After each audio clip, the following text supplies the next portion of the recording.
So I intersect now with the plane x equals a, okay? And I'm going to use a different color for this. So it's going to be something like this, okay? And now, so the red curve is the intersection with the plane x equals a.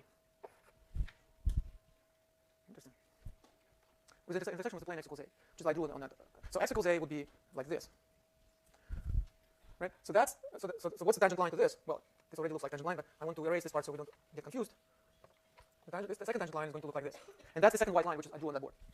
So if you want the tangent plane, it looks like this. This is the tangent plane. The tangent plane is spanned by both of these lines, both of these tangent lines.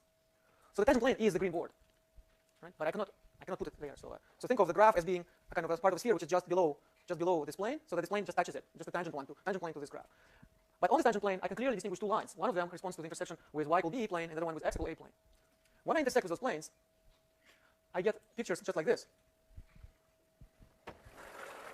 This is the first one, and here's the second one. In the second one, I have two variables left also, but those variables are y and z because I have fixed x now. X is equal to a, but y remains a free variable. So I'm talking about this red curve, and this red curve looks like this. Well, the way I have drawn it, it looks almost identical, the blue and the red, but I just did it to simplify the picture. Of course, in general, they're going to be totally different. And on this curve, I pick the value of y equal b. So this is my yellow. Maybe emphasize. I forgot to put yellow in that place, but anyway, I'll show you if you understand this. And then the tangent line is here. And then maybe let's call this theta prime. The tangent of this theta prime. Maybe I should say that. This is a graph. This is z equals h of y, which is f of ay. And the tangent is the derivative h prime of b, which is fy of ab. So this tangent line is I have drawn here, the tangent line to the red curve on the graph. So that's the picture. So to summarize this, in the case of one variable, you only have one derivative, and that one derivative corresponds to the slope of the tangent line to a given point. In two variables, you have a tangent plane, and what partial derivatives give you? They give you the slopes of two tangent lines which belong to this plane, namely the lines which are obtained, like these two lines, the two lines which are obtained by intersecting the tangent plane with the plane y equal b or the plane x equal a. Right? That's the idea. So we just kind of look at from two different angles. We look at this tangent plane from two different angles, and what we get is two different lines. And once we get lines, we can talk about slopes. We cannot talk about the slope of the whole plane. The plane doesn't have a slope. Lines have slopes. And so there are sort of two independent slopes that we can talk about, one with respect to x and one with respect to y, and they correspond to the two partial derivatives, one with respect to x and one with respect to y. Okay? Any questions? Yes? Yeah, not a good notation, because prime is for derivative. Let's call it tilde. I wanted to distinguish from the other theta. I want to make sure it's not the same as that theta. But putting prime is like the worst possible notation, because then h prime, and it looks like I'm taking derivative of theta, which I'm not. Or even better, call it something else. Epsilon, maybe. Alpha. Okay. That's a good compromise. It's Greek, but not epsilon or delta, which are taboo. Okay. So what else can we do? In the case of a function in one variable, we can also take further derivatives. We don't have to take one derivative. We can take a second derivative, third derivative, and so on, right? So it's natural to ask whether we can do something similar for functions in two variables. And the answer is yes. We can also take, for example, second derivatives.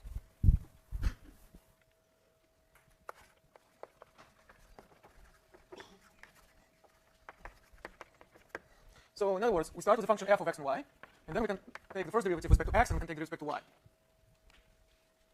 So we got two new functions, which I'll give you an example of this, for a particular case of f. So both of them are also functions in two variables. So we can again apply the same procedure and do partial derivatives for these functions.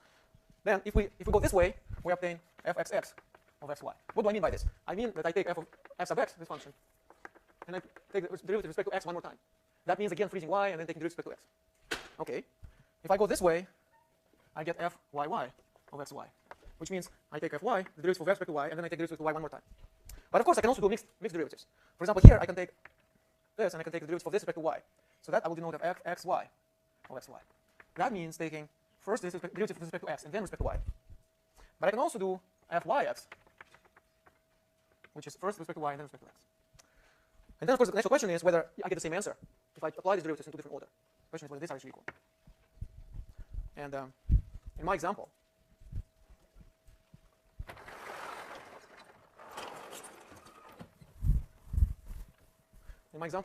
let's see if I remember. I think it was f of xy, x to the 5.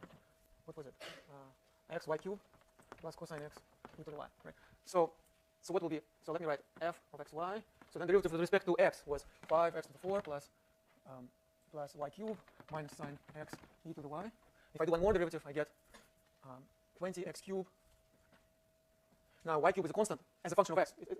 I view y as a parameter, so it doesn't depend on x, therefore its derivative vanishes, so it disappears. Then I take one more derivative of sine, I get cosine x times e to the y. On the other hand, I can take the derivative with respect to y, I get 3xy squared plus cosine x e to the y. One more derivative, 6xy plus cosine x e to the y. And now the most interesting thing, I can, so let me do it like this so that we don't lose track of where we are. So first we take the derivative of this with respect to y, this disappears, so it becomes 3y squared minus sine x e to the y. So that's this way. And if I go this way, oh sorry, not this way, this way. I get the same, right? I get 3y squared. I take this with respect to x, so minus sine x e to the y. So clearly I get the same answer. Right? So that's actually the general result, which is called Fr002, or I guess if we pronounce it with the French accent, it will be Clairaut.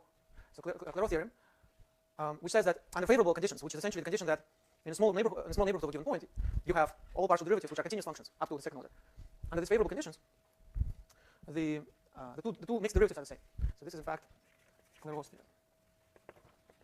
theorem under some conditions of continuity, which will in all our examples this will be satisfied.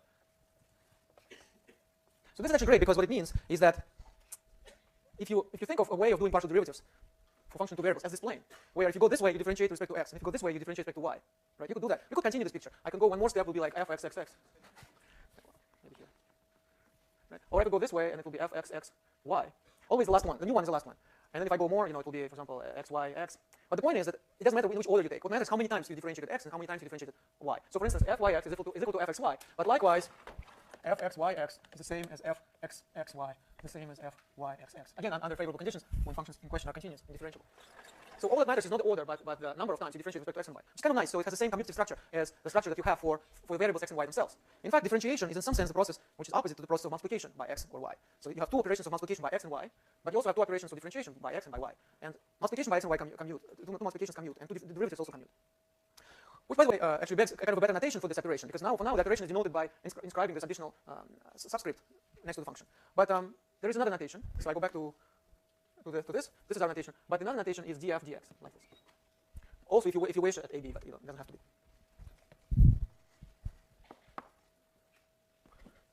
Okay. And likewise, notation for the second derivative is df dy at ab. So this is particular notation. This should not be confused. This should not be confused with the straight d, with just a straight letter d. It's not the same. In fact, this actually makes sense, which I will explain as I will explain on Thursday. I will finally explain what dx means. But this by itself doesn't make any sense. This makes sense. d dx. d dx is a procedure which you can apply to a function. You apply to a function and it gives you its first partial derivative. This is the operation which we know, in case of one variable we just denote by prime. Also in case of one variable we write, if you have f of x, you write f prime of x, or you write df dx. But now we cannot write like this, as I will explain in more detail on Thursday. You have to differentiate, you have to specify in which direction you differentiate. And this is one way to do it. Say you choose to differentiate with respect to the x direction, then you get this. But this is not to say, the numerator by itself doesn't make any sense as a notation, and the denominator also doesn't make any sense. Only these two things together make sense. This is the notion of partial derivatives. And likewise, you have the notion of partial derivatives with respect to y, which makes any function into its derivative with respect to y. This is f sub x. This is f sub y. Okay? This, on the other hand, df, is an entirely different object, the differential. This is an entirely different object. It's called a differential. And it's not the same. Likewise, it's not df. So this is not even a letter. If you think about it, it's not even a letter of any reasonable alphabet. It's just a mathematical notation for partial derivative. So this, of course, begs the question as to what is the differential. What is the differential, and what on earth does this mean? Because this is something we've been using quite a lot, but we've never really spelled out what we mean by this. But actually, it has a very precise meaning: the differential and the dx and dy. And this is what we're going to discuss next. So in fact, so I have about 5 minutes left. So I'll give you a little preview of what's coming on Thursday, and that's really very important. That's a very important subject, which unfortunately has been made really, really obscure by a very unfortunate choice of notation. It's a very bad notation, makes it very obscure and very difficult to understand. So I remember when I was learning this for the first time, it was impossible to understand. So it took me a long time to figure it out, and I'm happy to share it with you. I'm happy to tell you because it's actually very simple, and we already know everything that we need to know about this. So what I want to do is just to tell you just a little bit, just a couple of things about it, and I will, as always, I will start with function in one variable because that's already a very good example where you can understand what differential is and what all this notation means. So in fact, I shouldn't have erased it because I'm going to draw it again, but I just wanted to draw it in a slightly different way. And the way I usually draw, which is kind of this is an optimist view of reality. So it goes up, So the other one's down, so that's why I raised it. So we talk about tangent lines, and we talk about the importance of tangent lines. And the importance of tangent line really is that it gives you a very useful approximation to a complicated function on a very small scale. Okay? So the differential is really is the function whose graph the tangent line is. So the funny thing is that we talk about a function in one variable. So in this case, let's say you have a function f of x. And this yellow curve represents the graph of this function. That is the set of solutions of the equation y equals f of x. So for this function, we have two objects. We have the function, namely f, and we have the graph, which is the yellow curve. We have two objects. And then we talk about the tangent line.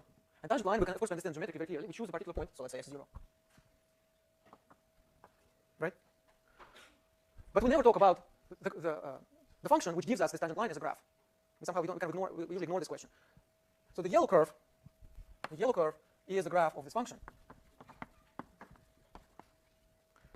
But the tangent line is also a graph of a function, but a much simpler function, which is actually a linear function. And what this function is, it is a differential. This one is a graph, also a graph of a function, namely df. This is what we mean by df. Let me write it in words. Namely the differential of f at this point. That's what differential is. The only subtle point is that for the differential, we shift the coordinates. We choose a new coordinate system where the origin is at our point. That's all. In other words, we view now this line as a graph with respect to a new coordinate system where the origin is not here. It's not at some arbitrary point, but actually at the point which we're analyzing. And if you write down the function whose graph this tangent line is, you will have precisely the differential. That's how it works for functions in one variable. And now it's absolutely clear what will happen for functions in two variable. For functions in two variable, we're going to look at the tangent plane to this graph, which is represented here, or if you wish, that's the tangent plane which I'm talking about. And then you will think of this tangent plane also as a graph of a function, of a linear function. And that linear function is a differential of a function in two variables you started with. So that's the short version of this, and I will give you more details on Thursday.